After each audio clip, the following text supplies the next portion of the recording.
snap. The kick is in the air, and the kick this time is no, sir-ree. No, sir-ree. Final score, Tennessee 20, Florida 17. Pandemonium reigns. You're listening to the RTI Podcast, powered by RockyTopInsider.com. Hello everyone, and welcome in to another episode of the RTI Podcast. I am Nathaniel Rutherford, the managing editor of RockyTopInsider.com, and this is actually going to be just kind of a special episode here. It won't be Ben McKee and I'm actually going to be interviewing Gene Henley of the Times Free Press to talk about some Tennessee basketball. I originally was going to have Gene on and then have Ben and I do a little bit of a segment also before the interview, but Gene and I ended up talking for about half an hour or so. So I thought that if I tried to throw in some more stuff with Ben and myself talking as well, it would just get too long because I didn't want to just have 10-15 minutes of us talking and then 30 minutes of Gene and myself. I thought that'd be kind of a too weird of a transition, so I thought I was going to give you guys the interview with Gene. We talked about not only this past weekend, what happened with Auburn and Tennessee, but also just kind of the whole season in general, the fan reaction to Rick Barnes and that $5 million contract is kind of the reaction towards Barnes over the weekend and kind of this season also. We also talked a little bit about what were expectations like for Josiah-Jordan James coming in. Were they fair? Has he lived up to those and whatnot? So if you're a big Hoops fan, this will be a great podcast for you. If you're not, I apologize. Ben McKee and I should be doing one later this week. If not Tuesday, then it'll be, I think, probably on Thursday since Tennessee has a basketball game on Wednesday. But he and I will probably do some discussion about football and probably mention baseball since the Diamond Vols are killing it right now. But he and I will definitely have some more football talk and probably a little basketball too. We'll see what happens. We may try to do that mailbag podcast I mentioned the last time Ben and I did one. So we'll keep you updated on that. But I do appreciate all of you listening, whether it's on YouTube, where a lot of you do listen, the conventional way through iTunes, or I guess Apple Podcasts now, or your Android device, whatever you use on your phone or anything to listen to the podcast. We really appreciate it. If you could subscribe to us on YouTube, that'd be great. If you want to follow us on Twitter or Instagram, or like us on Facebook, we're just Rocky Top Insider on all of those. And of course, the website is RockyTopInsider.com, 100% free. All the content on the site is free for you. But do check out our store. Actually, we have quite a bit of good merchandise in the store. Some T-shirts and stuff. I think we still have some koozies in there as well. So get ready for football season, or if you want to get some stuff here for the tail end of basketball season, we have the Barnstorming T-shirt, we have a GBO T-shirt, and we have a 102-455 and me T-shirt, obviously for Neyland Stadium and for tailgating and things like that as well. But without further ado, I do again want to say thank you to all of you, but here's my interview with Gene Henley of the Times Free Press to talk about Tennessee basketball. And I have with me here today our special guest on the RTI Podcast, Gene Henley. He is the Tennessee beat reporter for the Times Free Press. I haven't had him on here before, but I've talked with Gene before. He does a great job covering Tennessee athletics for the Times Free Press, especially basketball. Gene, thank you so much for coming on the podcast with me. Sure, man. No problem. Thanks for having me. Yeah, I wanted to bring you on here because while, football is kind of the main topic that gets discussed in Knoxville and this Tennessee fandom, I personally genuinely enjoy talking basketball, and it's probably my favorite sport to really talk about and cover. I grew up watching both basketball and football. I played some basketball, and it's always kind of been my favorite sport to really keep track of and really cover. You, I think, have some of the best knowledge of anyone I've seen in the kind of the Knoxville scene covering Tennessee basketball. You and I were talking before we hit record here. You played for a long time in basketball growing up, and then up into your 20s and stuff too. So you know what you're talking about. You've covered it. You've played it. I thought you made some really good points about this team over the weekend, and I wanted to have you on here to discuss that, to talk about this team, talk about Rick Barnes, talk about just some of this season, kind of the reaction that there's been to this team that, sitting here at 15-12, it could be better, probably should be better in some regards, but also I think it's an interesting conversation to have. This weekend, before I get to a question here for you, this weekend's loss against Auburn was probably the angriest I've seen the fan base this basketball season so far, and I understand it. That loss was inexcusable, was unacceptable. I don't care how good Auburn is. I don't care if it's on the road. You don't blow a 17-point lead you have in the second half and lose a game. You just don't do that no matter how good the other team is, no matter how bad you are or whatever. That's just something you can't excuse. At the same time, I saw quite a bit of what I would say overreaction to some of that, and I think you addressed that really well on Twitter. But I'm going to ask you some questions about that and just some questions in general about this team. Gene, looking at this past weekend's game, there's a lot of kind of vitriol being thrown towards Barnes for him being, not calling timeout, which I can understand people arguing about him not taking a timeout in that 18-0 run. There are a lot of stuff people saying that he, just a lot of anger more towards him, not as much, I guess, technically from the players. But in your opinion, from seeing the fan base's reaction and your, I guess, maybe reaction of the game too, where was this anger stemming from? Because I don't think, just from seeing some of the reaction I saw, I don't think it was just because Tennessee blew that lead. I don't think it was just because they lost to Bruce Pearl. I'm curious what your thoughts are on where was that anger, in your opinion, coming from this fan base? I think there's obviously a little bit of that is who the opponent was, because Rick Barnes is kind of in this weird place where he's had a lot of success against John Calipari, but not as much success against Bruce Pearl. And, obviously last year, the two losses, they could kind of be explained away. The last regular season game was tough, and, obviously it was a really tight game that they lost right there at the end. I felt like the SEC championship game was one of those, your emotions were just really high coming off that Kentucky game. You had just played another game Thursday night that I think tipped off at like 9 or 9:30. And then you have to turn around and play another highly emotional game. They just couldn't quite get up for it. But so you could kind of explain a couple of those losses away last year, but you're up 20 in the second half, and you're just kind of watching how the game flow is going. Jordan Bowden's got it going. Tennessee seems to be doing a lot of good things, and then it's just like the bottom fell out. And I think a lot of it is just mainly the fact that I feel as though some of the people, they don't necessarily know who to point their blame at, because usually it's usually you have somebody on the court that you can really blame.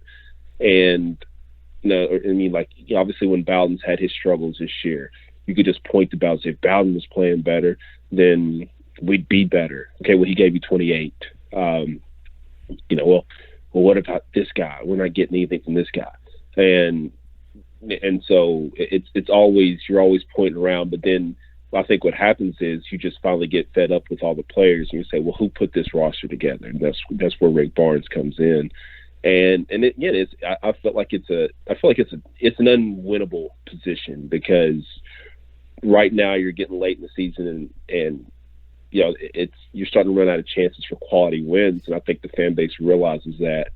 But I also think that when the whole situation happened with UCLA last year, people kind of felt like, okay, well, he's on the clock. He has to make us competitive. He has to make us this. He has to make us that.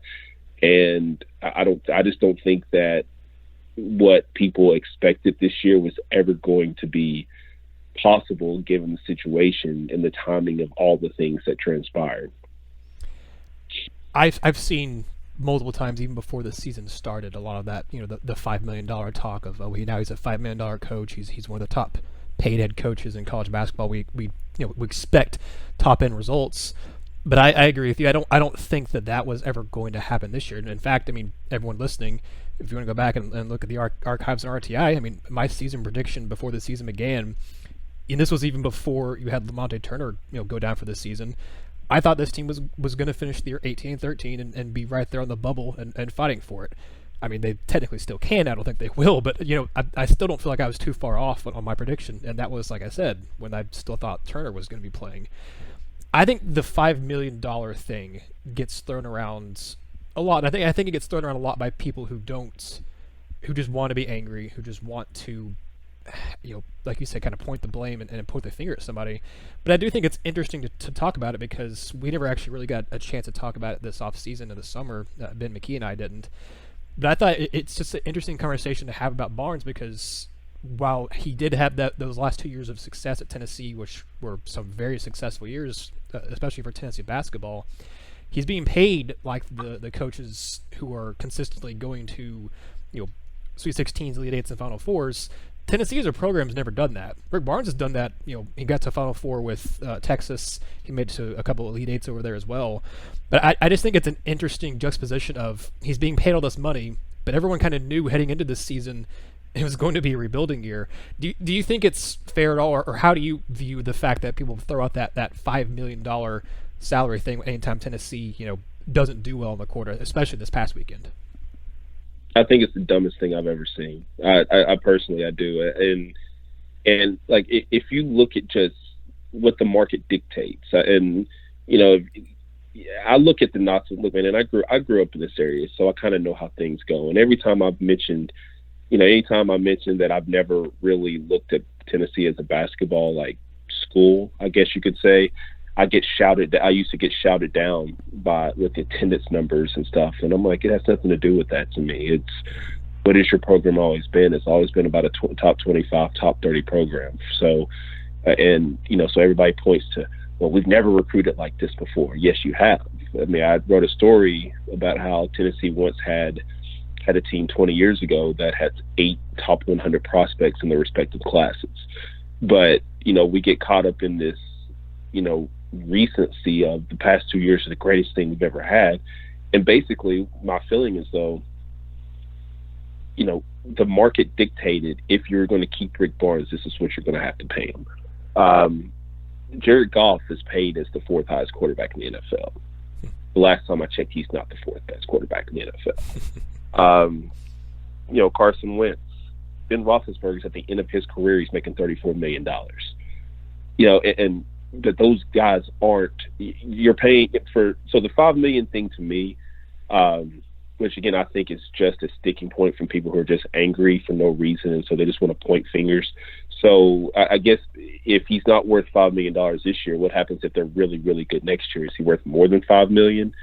What about the 2 years before that when they won 57 games? Was he worth $5 million then? Like, it can't just be a sliding scale where, and I guess we'll probably address this a little bit with Josiah as well, where, well, what does the market dictate that you are? So people don't think Josiah is a 3-star now, but if he plays up to that status next year, he is a 5-star now. It's one of those things to me where I think it's just a stupid talking point that a lot of the fans that really just get angry, because I think I alluded to this last night. Men's basketball was, and I hate to say it like this, but men's basketball was like the narcotic that made people feel good. Tennessee's been known for its football program and its women's basketball program nationally for as long as I've been alive, and I'm 38 years old. The last 5-10 years have been pretty lean in both cases, obviously to the point where, in 2008, we fired Philip Fulmer. In 2000, the situation happens with Coach Summit. You just recently had to fire her replacement. So those two programs, the feel good's not there. Men's basketball gave you that feel good, and now it's not doing well. The one program that kind of had you in the national spotlight is no longer there. And although it may get back there next year, it's not there right now, where it was there the past 2 years. And so now, again, it goes back to the anger. Why are we angry? We're angry because he hijacked us for this UCLA thing, which I always thought was just a weird point as well. But it's a point that people took, and I understand the frustration with that. I just didn't really agree with it, but I just think we're in this weird case where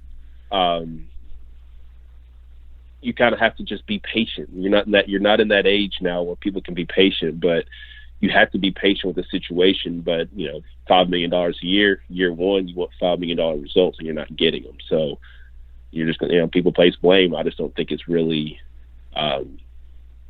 warranted right now, but you still get it. Yeah, you brought up the UCLA stuff, and I was actually just about to bring that up, and I think a lot of that frustration with the $5 million stuff has to do with kind of how the UCLA stuff was viewed publicly, and even what Barnes said afterwards when he came out. And I mean, he, as Jason Swain said, sometimes keeping it real can go wrong, and he kept it about as real as he could. He said in the press conference that I mean, the buyout money for UCLA, or the money that they weren't willing to put up, was a big reason why he, didn't go there. I think a lot of people, and I can understand it, took it as him saying that, hey, if UCLA had ponied up, I would be gone. And it made all fans feel like, hey, he doesn't really care about being in Tennessee. He would leave here if some other school offered him a lot of money. I looked at it, too, as UCLA was essentially kind of a dream school for him growing up and, kind of idolizing John Wooden and whatnot, too. But I think that, to me, is why, more than anything, even with the results this year, if he just gotten that raise, if UCLA had kind of pursued him, but a lot of the stuff that got made public about it didn't get made public, if it wasn't known that he really was about to leave, I don't think you'd see this much vitriol. But I think people, as you said, felt like he was holding Tennessee ransom.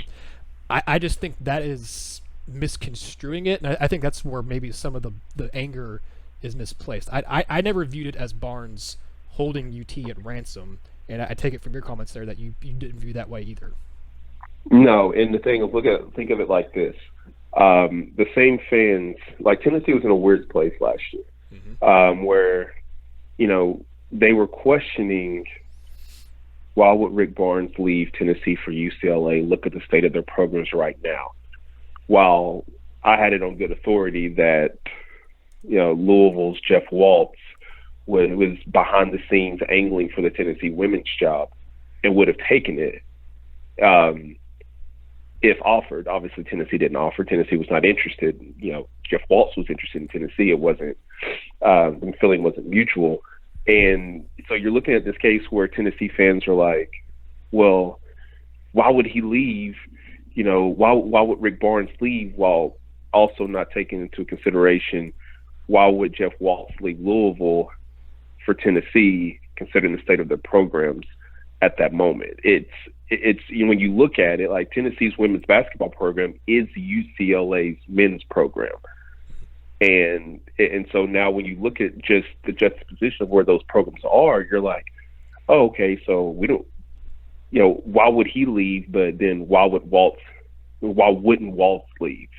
And so no, and again, so the part I never felt as though, coming back to it, I never felt as though this was a hijack situation. There were internal problems. I was told there were internal problems that need to be worked out between administration and Rick Barnes, and they were worked out. They threw some money on top of it. The fan base didn't pay for it. Mm-hmm. Boosters did. Donors did. Those are the people who should be mad. I don't think that they're all that disappointed. I think they have the forward thinking to realize that this is just a little blip in the radar before good things come back.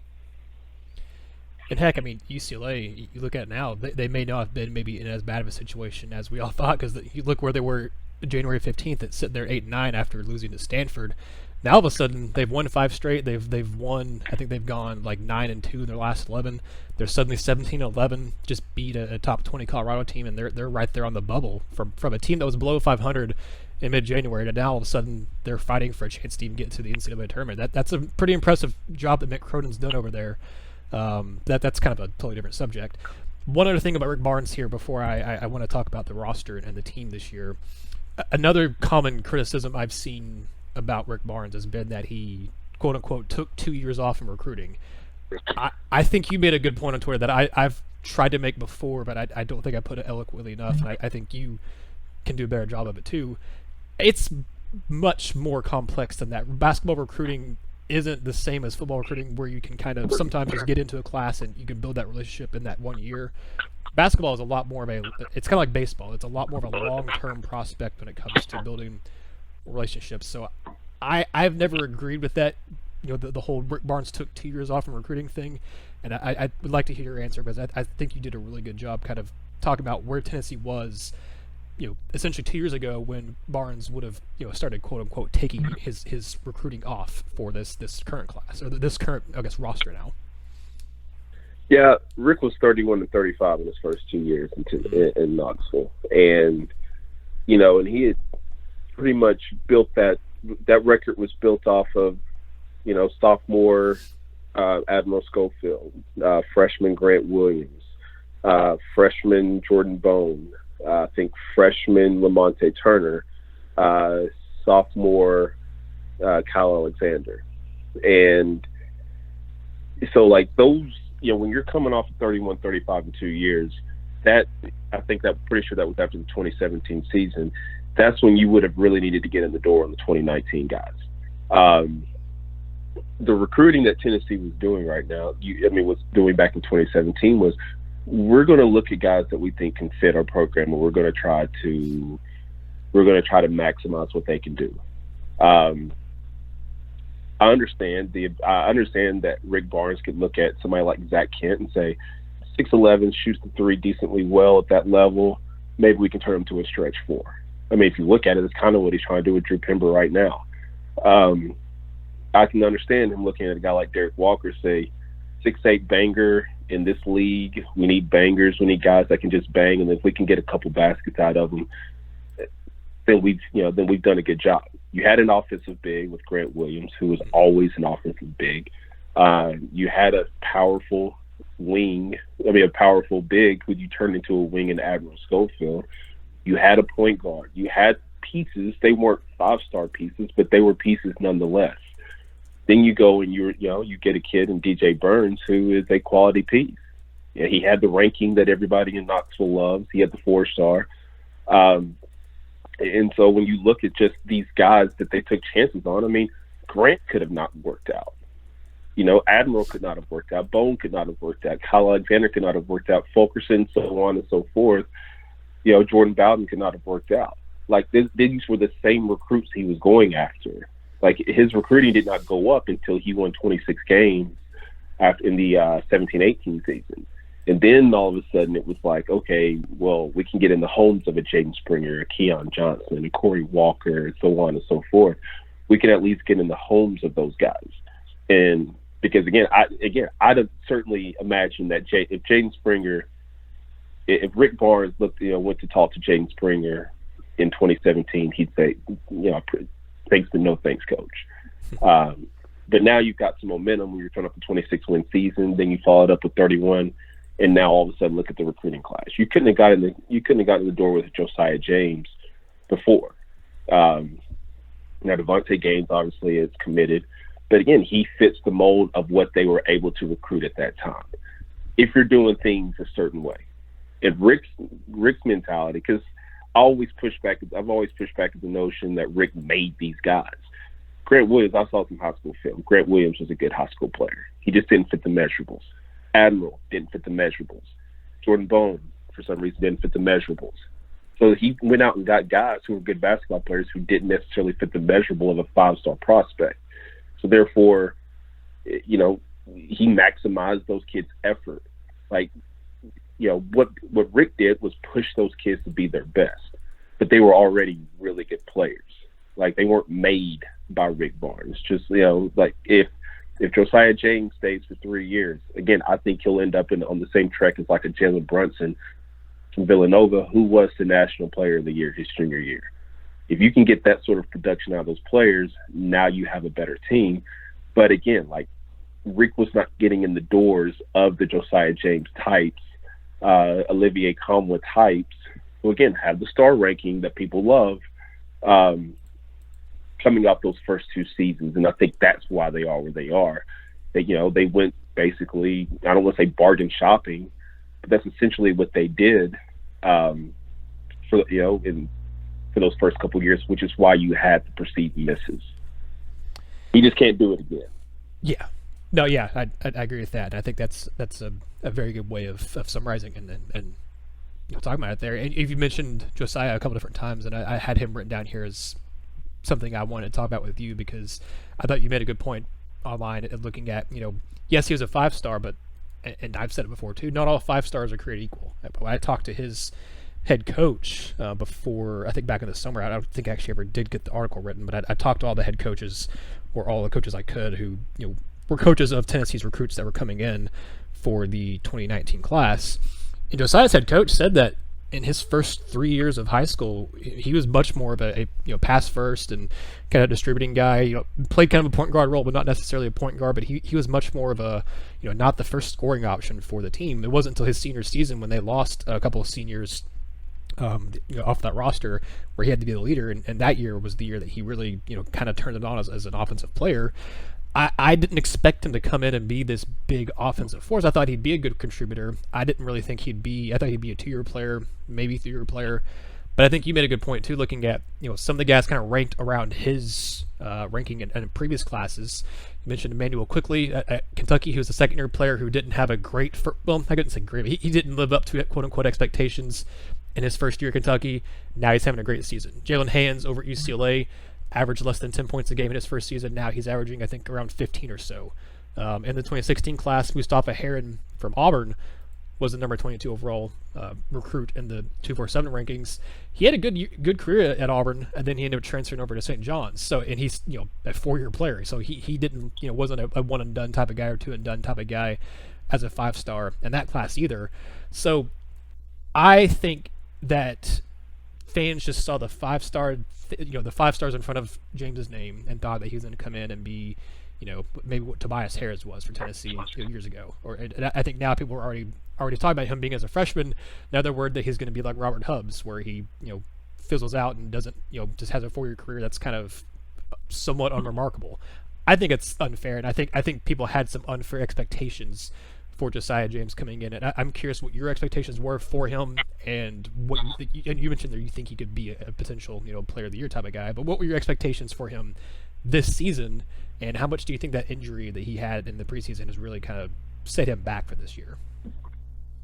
I mean, a little bit, but I think that's being overused. I mean, obviously the injury hurts some, but he's still shooting 38% from 3 or so, whatever it is now.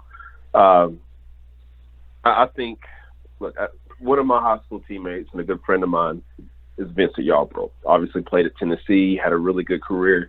Vincent was, at one point in his high school career, was the number 1 small forward in the country. When he had committed to Kentucky, backed out of his commitment, chose Tennessee, signed with Tennessee, played for 4 years. I believe he's still the all-time leader in steals. But he wasn't. People looked at him, they thought, he was going to go directly from high school to the league. So when he goes to Tennessee and has a nice 4-year career, I think he averaged like 18 points a game as a senior. He got drafted in the second round of the NBA draft. When people looked at his career, they call it a disappointment. They call him a bust. Why? Because it just wasn't. He had a 5-star. He would have been a 5-star if 24/7 was a thing back then. But all people saw were the measurables. And when I see Vincent, knowing Vincent, when I see Josiah, I see a lot of that, because the timing of when those kids came in, Vincent's number 1 small forward in the country. He comes in 98. He's literally the youngest player in the country. He was 17 years old. Walking into an environment where this Tennessee fan base is out here expecting him to go out and average 20 and 8 and 5 assists or whatever it is. And those are just unfair expectations. Then you fast forward to Josiah. He comes in when Tennessee's on this high of having won 57 games in 2 years. And they're like, and people expecting him to just come in and be a 15, 7, and 5 guy. And I'm like, you can look at him and see he's not necessarily built to be that guy. He's built to have some good moments. He's built to be a kid who I think will progress and have a really nice career there. Who knows? Maybe he leaves in a year. Maybe he has a good sophomore year and leaves. I don't think that's how he is. I think he'll look a lot better next year. But going into this year, I thought he was a kid who he was a nice player. Nice player. You could tell his shot needed a lot of work. You could tell that he had the build and the body and the size to be a good defender. That I thought the offensive game, and again, when you get to college level, if people don't respect certain parts of your game, they're going to take that away from you. And people didn't really respect his shot until he started making a few. And now they don't respect his ability to finish at the rim, so that they're going to make him finish at the rim, and he can't do it. So I thought he'd be a nice player. I think people tried to shoehorn some stats in there, say he averaged this, and this. He's kind of around what I thought. The rebounds maybe a little bit higher, assists maybe a little bit lower, points maybe a little around what I thought. But I thought he'd be a nice player who could help this team. But I remember you mentioned at the beginning what you thought the expectations for this team were. And I actually thought that they were going to be like 18, 17 wins as well. So before Lamonte, before Euros, before Vesco, all those pieces were there, I still thought they'd be a 17-18 win team. And now how they get there, I didn't exactly know that, but I think we were kind of on the same page there. And Josiah has always been a part of that. So I don't think he's exceeded my expectations. I don't think he's gone below them. I think they're kind of what I expected they would be. I think the Yarborough comparison is very interesting, and I'm sure you probably didn't have this pulled up, but their stats actually from their freshman seasons are extremely comparable. Yarborough averaged 7.6 points, 5.2 rebounds, and 1.4 assists in his first year at Tennessee. James this year, 7.3 points, 5.6 rebounds, and 2.8 assists. I mean, that's almost exactly the same. It's crazy. Yarborough's a little bit more of an efficient shooter in the 2-point range, but it's just kind of crazy that, I mean, they're averaging around the same thing as Yarborough averaged 23.5 minutes. Josiah's averaging under 30 minutes. So, I mean, he's playing a little more minutes than Yarborough did, I guess, but that's pretty remarkable that they have a very similar stat line there. Some guys aren't, real quick, some guys aren't built for the attention that comes with it. And you don't make your own ranking. Right. It's made for you because of the gifts that you've been blessed with. Vincent was never really as built for those. He wasn't as built as maybe he wasn't built for the spotlight. He doesn't like the spotlight, but he was thrust into it because of his abilities. I think Josiah is very similar to that. Yeah, I think that's fair. Kind of the last question here I want to talk about in looking at this roster, kind of how this season's gone.